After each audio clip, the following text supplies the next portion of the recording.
کمیته ولایت‌های فوق‌العاده تاجیکستان از غرق شدن یک جوان 19 ساله در ناحیه مشچو و یک کودک 12 ساله در ناحیه فرخور خبر داد. بنا به اطلاع این نهاد، یک ساکن 19 ساله جماعت آبشاران ناحیه مشچو در آب کانال این ناحیه غرق شده است. سبب مرگ او را شناوری را نتوانستند میگویند. کمیته ولایت‌های فوق‌العاده گفت امدادگران این نهاد به جای حادثه رسیده کارهای جستجویی را برآمدند و جسد غرق شده را در موضع منطقه نساس آبکش رقم 1 در حدود جماعت شهرک بوستان پیدا کرده و مقامات حفظ حقوق سپاریدند. همچنین صبح بر وقت 7 مای سال 2022 تخمینا ساعت 05:20 دقیقه ساکنان در دهه نیکمنظر جماعت خراسان ناحیه فرخور جسد یک پسر بچه 12 ساله را پیدا کردند. این پسر بچه روز 3 اپریل سال روان در کانال در دهه سیف رحیم جماعت دهقان‌آباد ناحیه فرخور به سبب‌های نامعلوم غرق شده بود. کمیته ولایت‌های فوق‌العاده قبلا خبر داد که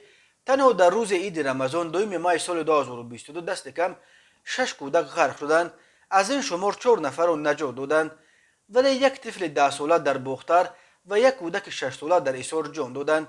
جستجوی طفل در کانال ایسار غرق شده تا حال نتیجه نداده است. بنا به آمار رسمی در سال 2021 در کل دریاهای تاجیکستان 155 نفر جان باختند که این نظر به 107 نفر در سال 2020 غرق شده 48 نفر یا نزدیک 45 بیشتر می باشد. از آنهایی که سال 2021 در کل دریاها جان باختند سن 33 نفر از 35 بالا و 47 نفر مردان از 17 تا 35 ساله بوده. 75 نفر دیگر نابالغان بودند. از جمله سال گذشته 15 کودک سنشان از 5 تا 10 و 39 نورس از 11 تا 16 ساله در کل دریاها اساساً هنگام آببازی یا عبور یگان جویبار یا دریا به هلاکت رسیدند.